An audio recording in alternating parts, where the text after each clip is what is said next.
धौलपुर जिले के बाड़ी विधानसभा क्षेत्र से विधायक गिरिराज सिंह मलिंगा का कक्षा 9 का प्रमाण पत्र फर्जी पाए जाने का मामला सामने आया है।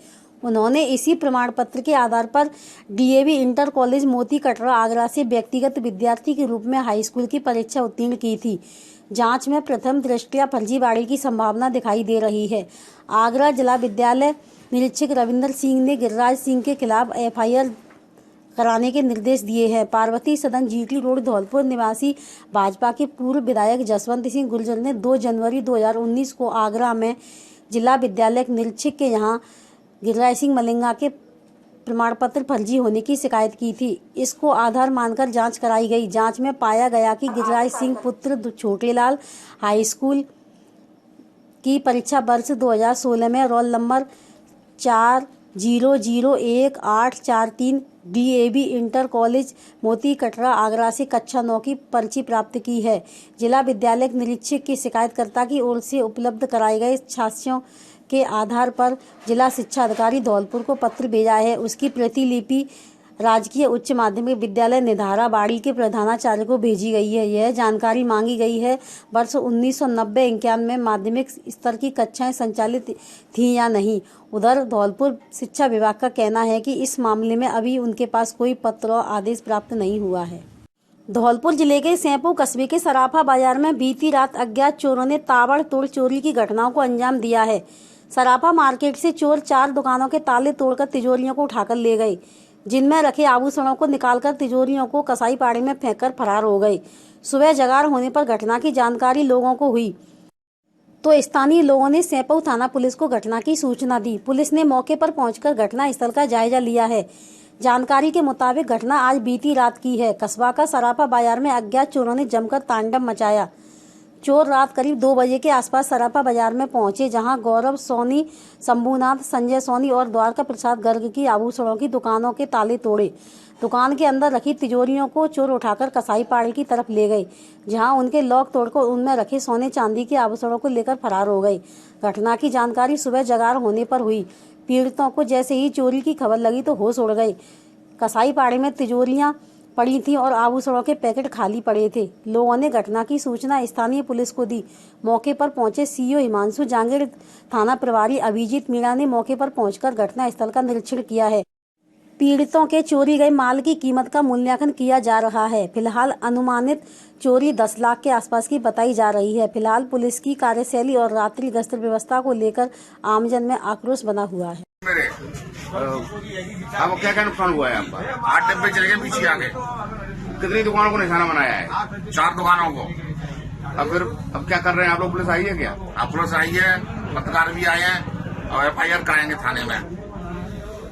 ना दुकान को शाम को बंद करके गए हैं। उसके बाद शाम को बंद करने के बाद रात को चोरी हुई है। उसमें पुरानी चांदी, नई बीचिया, तोड़िया, फूल पर्रे थोड़े से चले गए उसमें से। और क्या क्या ले गए? और एक पड़ोसी की दुकान टूटी है, उसकी मालूम नहीं है हमको। ठीक है, यानी और क्या तिजोरियों को भी ले गए उठा के? तिजोरी को कसाई पहाड़ी में टोली ले जाकर। सैपू मार्केट में सोनारों की दुकानों में जहाँ कुछ ज्वेलरी पड़ी थी, उसमें से रात को कोई गिरोह आया उसमें, और रात को दुकानों के ताले तोड़कर चांदी सोने के जेवरात लेके गए। और उस मामले में तफ्तीश जारी है। वीडियो फुटेज भी आया है, इसके माध्यम से आइडेंटिफाई करने का प्रयास किया। धौलपुर जिले के एडीजे न्यायालय के न्यायाधीश सलीम बदर ने 14 अगस्त 2015 को दिहौली थाना क्षेत्र के गढ़ी जाफर गांव में हुई नव विवाहिता की दहेज हत्या के मामले में नव विवाहिता के पति और देवर को 10 वर्ष के कठोर कारावास की सजा सुनाई है। अपर लोक अभियोजक अजय कुमार गुप्ता ने बताया कि 3 वर्ष पूर्व उत्तर प्रदेश के फिरोजाबाद के रहने वाले अनिल कुमार ने दिहौली थाने में अपनी बहन की दहेज की खातिर गला घोंटकर हत्या करने का मामला दर्ज कराया था। रिपोर्ट में विवाहिता के भाई ने बताया कि 14 मई 2014 को उसकी बहन शशि की शादी गढ़ी जाफर गांव निवासी बबलू उर्फ रंजीत से हुई थी। शादी के बाद से ही ससुराल के लोग दहेज की खातिर उसकी बहन को प्रताड़ित करते रहते थे। इसको लेकर एक बार गांव में पंचायत हुई और उसमें राजीनामा भी हुआ था। नव विवाहिता के भाई द्वारा दर्ज कराए गए मामले में बताया गया कि 14 अगस्त 2015 को उन्हें फोन पर बहन की मौत की सूचना मिली। जिस पर गांव में पहुंचकर मामले की जानकारी ली। विवाहिता की हत्या के बाद उसके भाई ने सास, ससुर, ननद, नंदोई, देवर और जेठ के खिलाफ दहेज की खातिर हत्या करने का मामला दर्ज कराया था।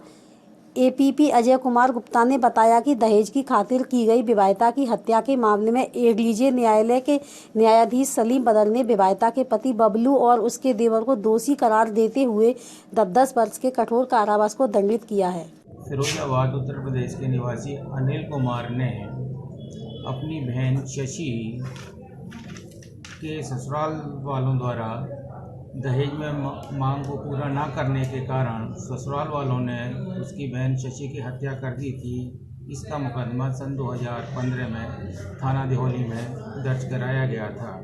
उस प्रकरण की सुनवाई करते हुए आज अपर सेशन न्यायाधीश धौलपुर सलीम बदर साहब ने उसका फैसला किया है, जिसमें मृतका शशि के पति बबलू उर्फ रंजीत एवं देवर को दोषी ठहराते हुए 10 वर्ष के कठोर कारावास की सजा सुनाई है। धौलपुर जिले के सैंपऊ थाना क्षेत्र के गांव काकोली में बीती रात 25 वर्षीय विवाहिता का शव फांसी के फंदे पर झूलता हुआ मिलने से गांव में सनसनी फैल गई। परिजनों को जैसे ही घटना की सूचना मिली तो कोहराम मच गया। ग्रामीणों ने घटना की सूचना सैंपऊ थाना पुलिस को दी। पुलिस ने मौके पर पहुंचकर मृतका का शव कब्जे में लेकर घटना स्थल का मौका मुआयना किया।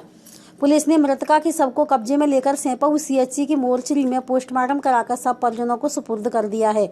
पुलिस ने मामले में दहेज हत्या का मामला दर्ज कर जांच शुरू कर दी है।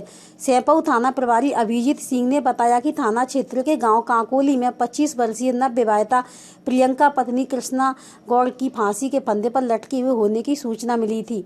पुलिस मौके पर पहुंची तो मृतका की लाश जमीन पर पड़ी हुई थी। पुलिस ने मृतका के शव को कब्जे में लेकर पियर पक्ष को घटना की सूचना दी। घटना स्थल पर पहुंचे पियर पक्ष के लोगों में कोहराम मच गया।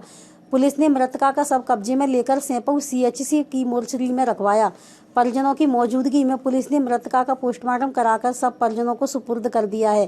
पुलिस ने परिजनों द्वारा दी गई तहरीर के आधार पर दहेज हत्या का मामला दर्ज कर मामले की जाँच शुरू कर दी है।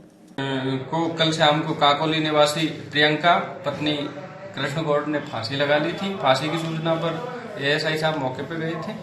मौके पे आने के बाद डेड बॉडी को कल शाम को मोर्चरी में रखवा दिया था। आज उनके पियर पक्ष की तरफ से एफआईआर मिली है। एफआईआर दर्ज की जाकर अनुसंधान हेतु श्रीमान सिंह साहब को भिजवा दी। पोस्टमार्टम करवाया जा रहा है। अखिल भारतीय विद्यार्थी परिषद सैंपऊ इकाई के द्वारा युवा पखवाड़ा चलाया जा रहा है। पखवाड़े के अंतर्गत आज नागरिकों को यातायात के नियमों को समझाया गया, जिसमें नगर मंत्री दीपक राजपूत ने कहा कि आए दिन घटना हो रही है, जिसका सबसे बड़ा यह कारण है कि लोग यातायात के नियमों की अनदेखी कर देते हैं।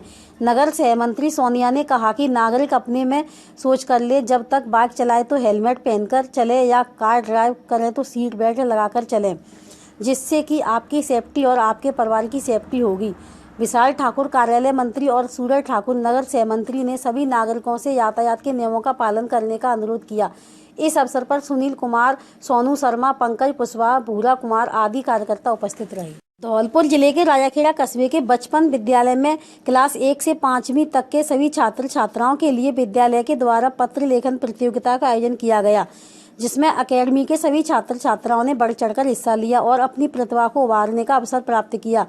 इस दौरान प्रबंध निदेशक का कहना था कि इस माध्यम से छात्रों का हुनर और विश्वास का स्तर ऊपर बढ़ता है तथा भविष्य में ऐसी प्रतियोगिताएं कराने से विश्वास को नई दिशा मिलेगी। सूचना एवं प्रसारण मंत्रालय, भारत सरकार की मीडिया इकाई, field outreach bureau Sawai Madhopur की ओर से स्वच्छ भारत अभियान के दौरान स्वच्छता एक्शन प्लान के अंतर्गत धौलपुर शहर के राजकीय पॉलिटेक्निक महाविद्यालय में स्वच्छता जागरूकता पर संगोष्ठी का आयोजन किया गया। कार्यक्रम के मुख्य अतिथि नगर परिषद के आयुक्त शशिकांत शर्मा ने महाविद्यालय में उपस्थित जन समूह को जानकारी देते हुए कचरा प्रबंधन के बारे में जानकारी देते हुए बताया कि कचरा प्रोडक्शन, ठोस कचरा, कचरा का सेग्रीगेशन, पृथक्करण, गीला और सूखे कचरे को घरों में ही अलग करने की जानकारी दी गई। साथ ही गंदगी को मिटाने के लिए एवं स्वच्छ भारत अभियान के सपने को पूरा करने के लिए हमें स्वच्छता सैनिक बनकर कार्य करना होगा। कार्यक्रम में महाविद्यालय के प्राचार्य जितेंद्र कुमार के द्वारा स्वच्छ भारत अभियान की आवश्यकता और इसका समाज तथा राष्ट्र पर पड़ने वाले प्रभाव के बारे में जानकारी दी। उन्होंने बताया कि महात्मा गांधी की 150वीं जयंती पर भारत में खुले में शौच की प्रवृत्ति से मुक्ति पाने का लक्ष्य केंद्र सरकार ने रखा है, जिसकी दिशा में लगातार प्रयास हो रहे हैं। उन्होंने युवा छात्रों को धौलपुर शहर को साफ रखने में अपना योगदान देने का आह्वान किया। कार्यक्रम में फील्ड आउटरीच ब्यूरो के प्रभारी नेमीचंद मीणा ने छात्रों को स्वच्छ समाज और राष्ट्र के लिए अपना योगदान देने की अपील की। भारतीय राष्ट्रीय छात्र संगठन NSUI ने जिला अध्यक्ष पंकज तिवारी के नेतृत्व में धौलपुर पुलिस अधीक्षक डॉक्टर अजय कुमार सिंह को राजकीय PG कॉलेज धौलपुर के निकट पुलिस चौकी स्थापित करने के लिए ज्ञापन दिया। NSUI द्वारा सौंपे गए ज्ञापन में जिला अध्यक्ष पंकज तिवारी ने बताया कि राजकीय PG महाविद्यालय शहर से दूर होने के कारण अधिकांश अभिभावक अपनी बालिकाओं को राजकीय महाविद्यालय में पढ़ने से ज्यादा निजी महाविद्यालयों में वरीयता देते हैं, क्योंकि शहर से दूर होने के कारण उनके मन में असुरक्षा का माहौल बना रहता है। NSUI के द्वारा ये मांग काफी समय से उठाई जा रही है। कॉलेज में आए दिन छींटाकशी और छेड़छाड़ की घटनाएं बढ़ रही हैं, जिनको लेकर छात्राओं में आक्रोश व्याप्त है। अगर जल्द ही कोई समाधान नहीं निकाला गया तो छात्र छात्राएं उग्र प्रदर्शन करेंगे, जिसकी जिम्मेदारी जिला एवं कॉलेज प्रशासन की रहेगी। इस पर नवनियुक्त पुलिस अधीक्षक ने उचित कार्रवाई करने का आश्वासन दिया। ज्ञापन देने वालों में प्रशांत तिवारी, कुलदीप चौधरी, गजेंद्र मुदगल सहित अन्य NSUI पदाधिकारी मौजूद रहे।